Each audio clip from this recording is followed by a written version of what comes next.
Hey there, Majestic Queen.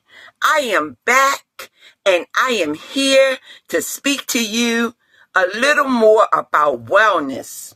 The focus will be on social and relational wellness. So that means your relationships, your social activities is what I will speak briefly about this evening. So when you think about the social and relational wellness category, I want you to think in terms of healthy communication skills. That means speaking in a way that you're understood, but you're being assertive and not aggressive.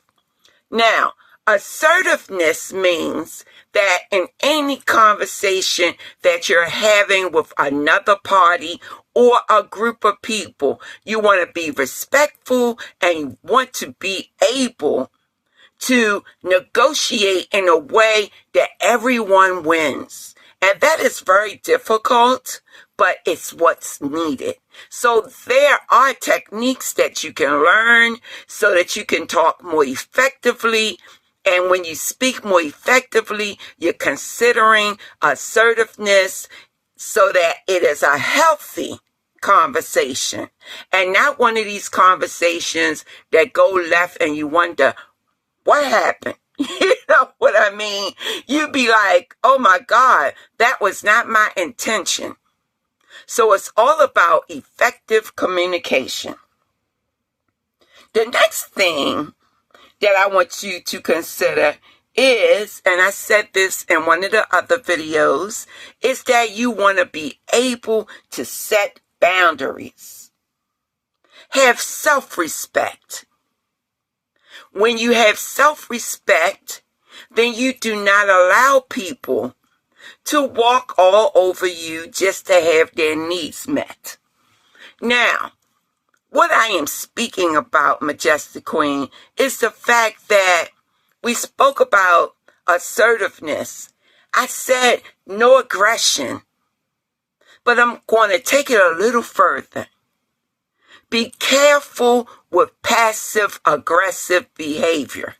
That means you avoid the conflict altogether. You know that it's going to be conflictual. You don't want to be involved. So you take a step back even though you know the other party or the other people are not considering you and what you need. Let me tell you something, Majestic Queen. We are human beings. And we all have our set of needs. So it should be a win-win situation for everybody. Not a situation where you know this person is taking advantage of you. And you say, I don't want to, I don't want to have an argument. I'm not going to say anything. Well, what that does is set you up to be in a passive-aggressive type of relationship. Now, the passiveness is, no, I don't want to have an argument. But the aggression part of passive-aggressive behavior is that you are getting angry. When your needs aren't met, oh yes, you are getting angry. And so what you may decide to do is, well, I'm not going to invite you to my house anymore. I'm not going to call you at all to see how you're doing. I'm just going to be in my own little corner of the world. And when you call me, I'm not going to answer the phone. Well, that's aggressiveness. You're not telling anybody off, but at the same time, you're cutting people off. You know what I mean? And I'm laughing because sometimes I will do that. I said, I don't want to go there. I know you're trying to take advantage of me. So what I'm going to do is I'm going to cut you off. Well, that doesn't resolve the issue, Majestic Queen. And you know, I always say, Find the humor in life. See, I laugh at myself. I know me. I know what my behaviors are. And so I'm guilty of that. Majestic Queen, I'm guilty as charged. But at the same time, what it does, it sweeps it all under the carpet. And the issues still are not resolved. So instead of aggressiveness, been there, done that too, I must be honest with you, Queen. Sometimes I have to zip my lip because if I don't, something wrong may come out, or remove myself from the room. I gotta go. See you later. Talk to you another time. But I'm trying to say to you, Queen, you don't want to be aggressive, where you're cursing, you're becoming upset, you're saying the wrong thing. You don't want to do that. Nobody wins in that situation. You don't want to be passive aggressive, where everybody in the world think that they can walk all over you. What you want to be, once again, is assertive, where you stand up and you say, can I have a minute of your time? Because I have needs that need to be met just as well as you. And I want you to understand what my needs are. And I'm going to understand what your needs are. And we're going to work together in order to ensure that we're both getting something out of the deal, out of the conversation. So that means everything, Queen. That means everything. Now, the next area I like to speak about is being sure that you have good relationship patterns. That means that you are engaged in a healthy relationship, and this relationship allows you to be an individual just as well as being a partner. See, sometimes people get it all convoluted.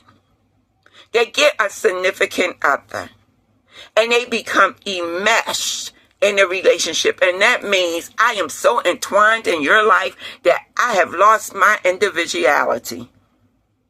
And that will lead to an unhealthy relationship. That leads to codependency. Every adult human being have their own unique preferences, characteristics, and friends. There should be time and space for friends and family, and it doesn't have to be with your significant other involved at all. You have preferences. Your significant other may like chocolate ice cream, and you may like vanilla. You should have vanilla, and your significant other should have chocolate without it being, well, we better compromise and get the Rocky Road. You know what I mean? Because Rocky Road is chocolate and vanilla. No, Majestic Queen, that will never work. No, not at all. You get the vanilla, your significant other get the chocolate, and everyone's happy. And everyone is living within their own individuality. Taking it a little step further. Your significant other loves hanging out and playing basketball with the guys. Okay? Well, Queen, your person should be able to do that. Enjoy the friends without you getting in a tizzy. Oh, he's cheating on me. Oh, let me start to track his whereabouts. No. Every adult human being should be able to have their own individuality and their own individual things to do. That's what makes a relationship healthy. The other things like insecurity is what contribute to an unhealthy relationship.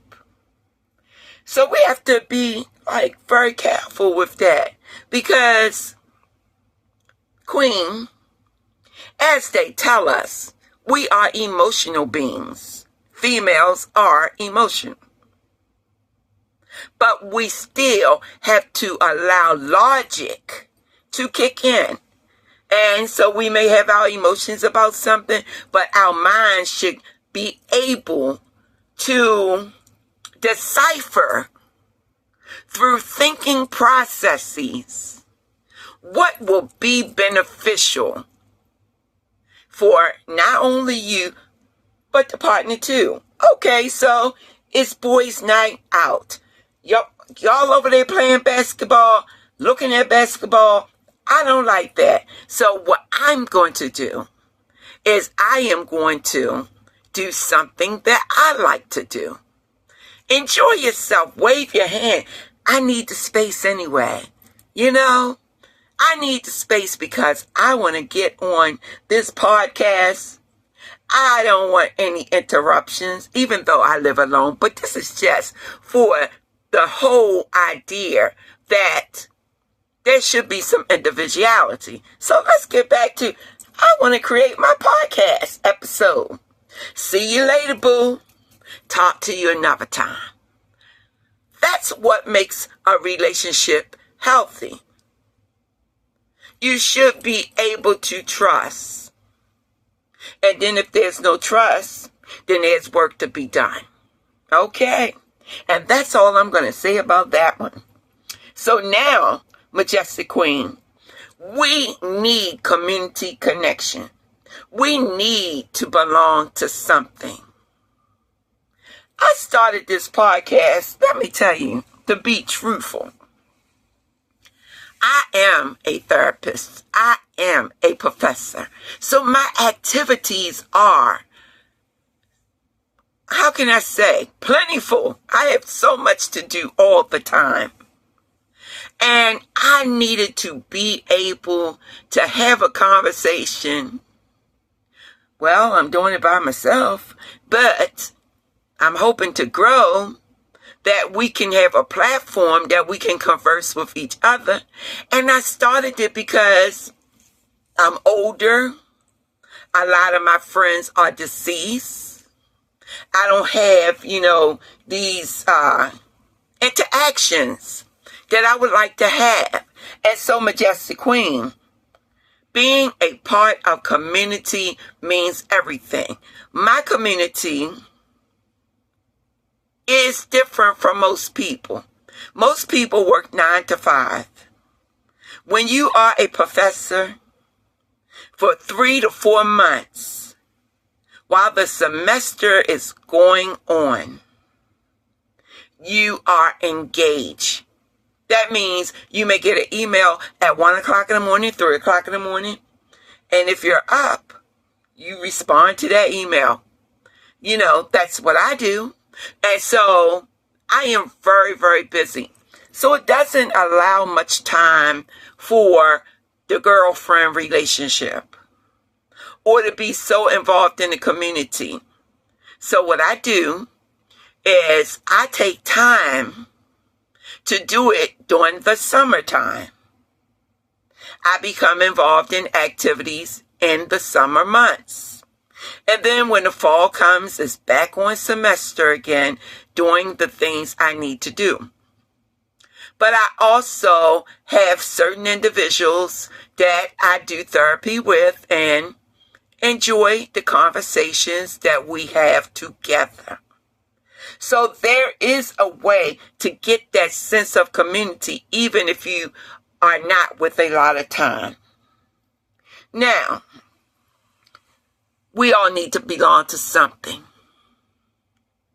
We're going to move into the conversation about conflict resolution. We're going to go back to the idea of win-win situation. So, When we have conflict with someone, it doesn't mean it have to lead to some type of physical fight, be verbally aggressive, or anything of that nature. What it means is that you have two individuals, for example, raised in different environments, think differently. And so there will be agreements. You're going to be on the same page sometimes, but then there's going to be things that you think about different than your partner or whoever is in that relationship with you.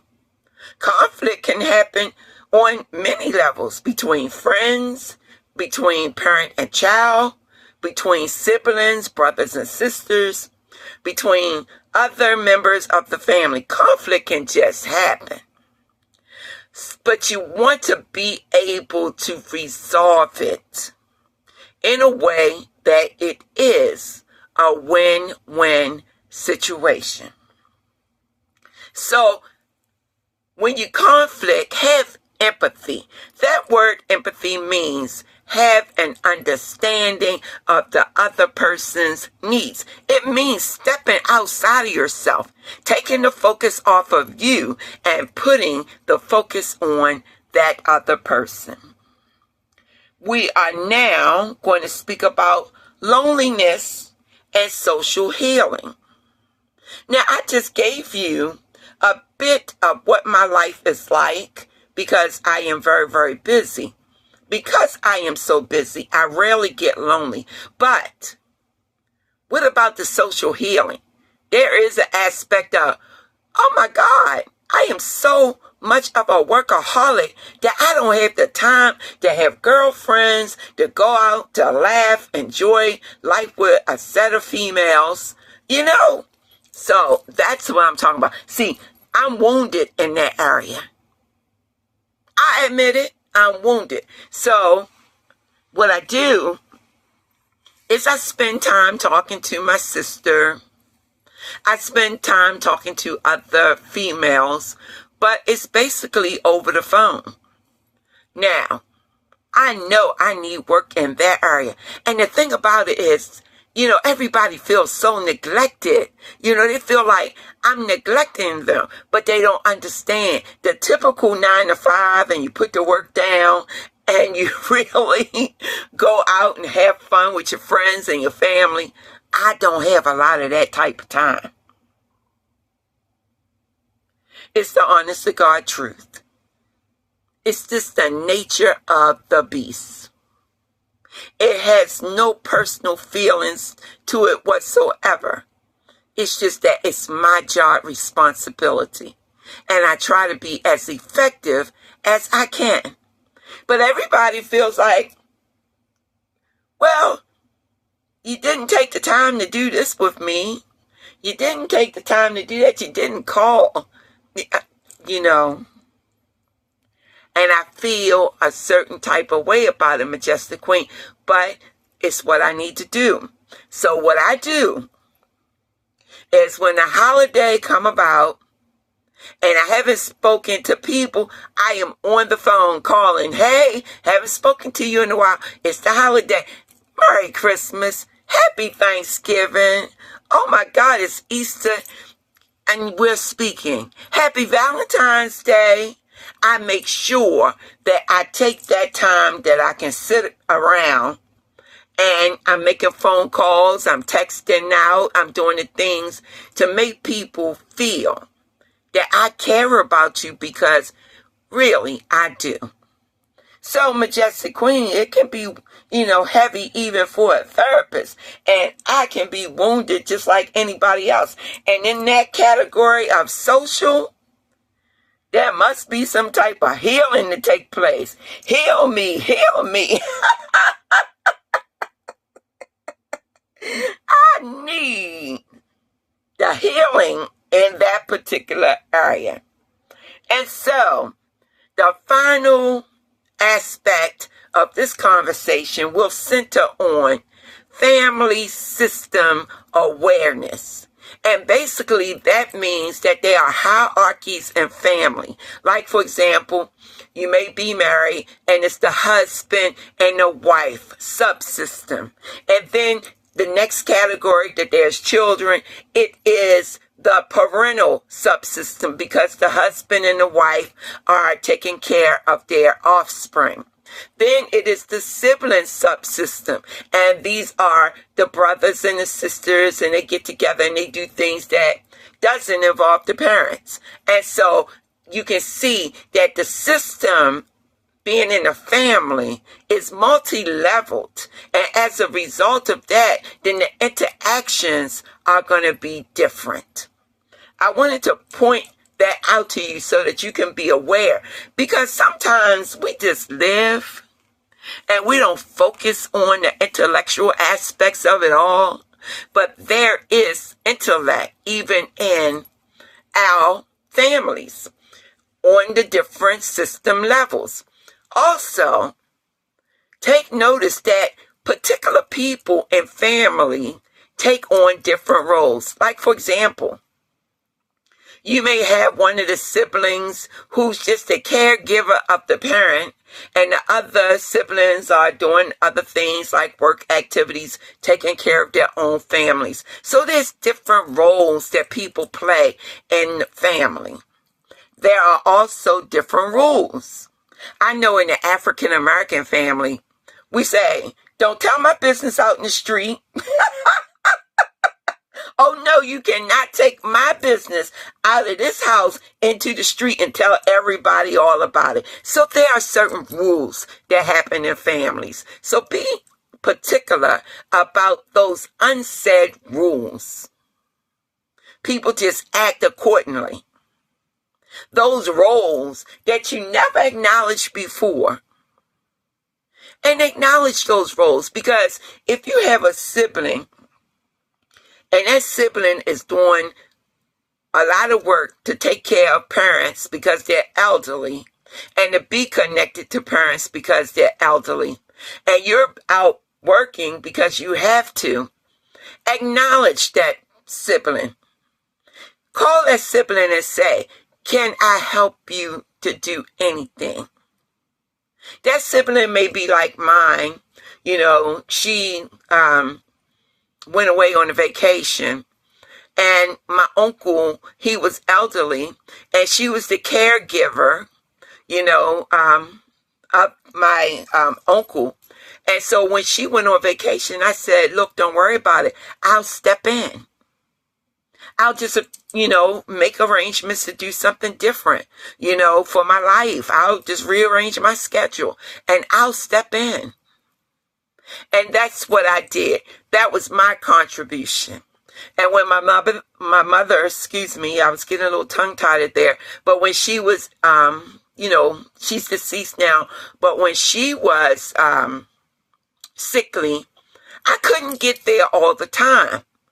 But I would roll over there early in the morning, and I would try to do some things around her little environment, mop the floor, remove things, put it where it needs to be. My contribution, it was what I could do based on my schedule. But I wanted to communicate, I care, and I'll be here, even if I have to try to rearrange life. And that's what we do, Majestic Queen. That's what we do. We step in because females are the nurturer of the family. And as a nurturer of the family, Majestic Queen, sometimes we just have to make arrangements to accommodate other people. Well, that was beneficial not only for you, Queen, but for me too, because I haven't had those memories since 2018, but it was the juggling. My mother had 6 kids, and my sister is deceased, and that left the other siblings. It was not a day that we were not connecting with our mother by telephone, by attending to her needs, asking her, what can I bring you, stopping by, It was always someone around to do something for her. I was the person who made sure I put the phone call out. I would be at work and I was like, I gotta stop. I have to call my mother. I have to make sure everything is all right. And my sister, who retired from the military, she stepped in. I gotta stop by. I'm gonna check on mama. And my brothers, they will each stop by. So there's 3 brothers. She had 3 boys, 3 girls. And so it's me and my sister left and the 3 boys. And so they would make sure that they would stop by just to see how everything was in the house. And so we did what we needed to do in order to do it the best way that we could.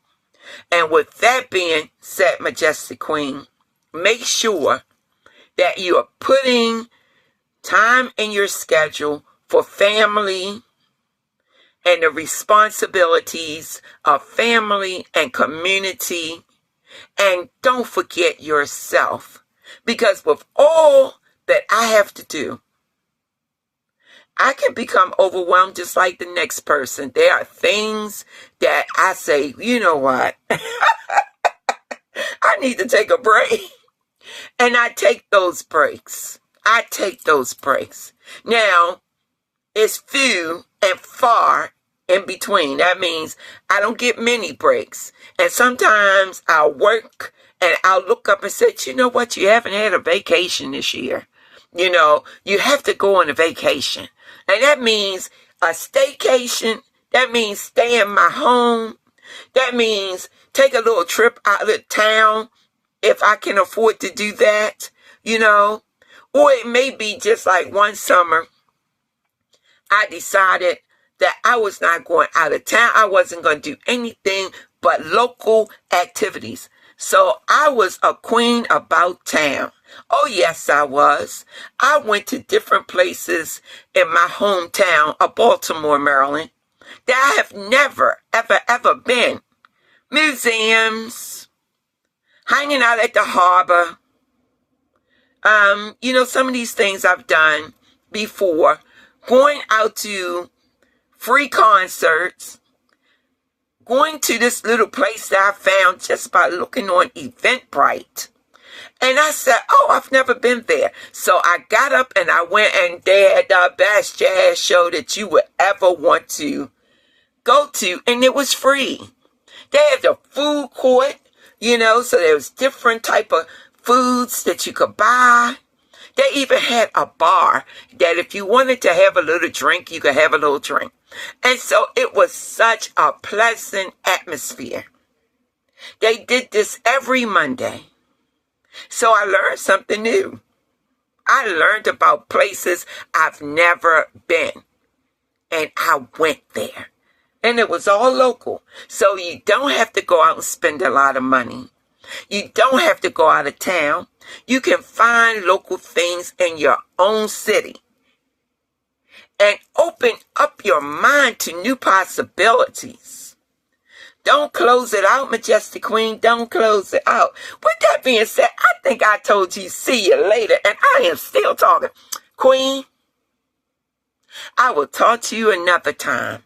And I have just finished the category of social and relational wellness. We all need to be social because by nature, we are social beings. You take care of yourself, and I will speak to you again. Be blessed.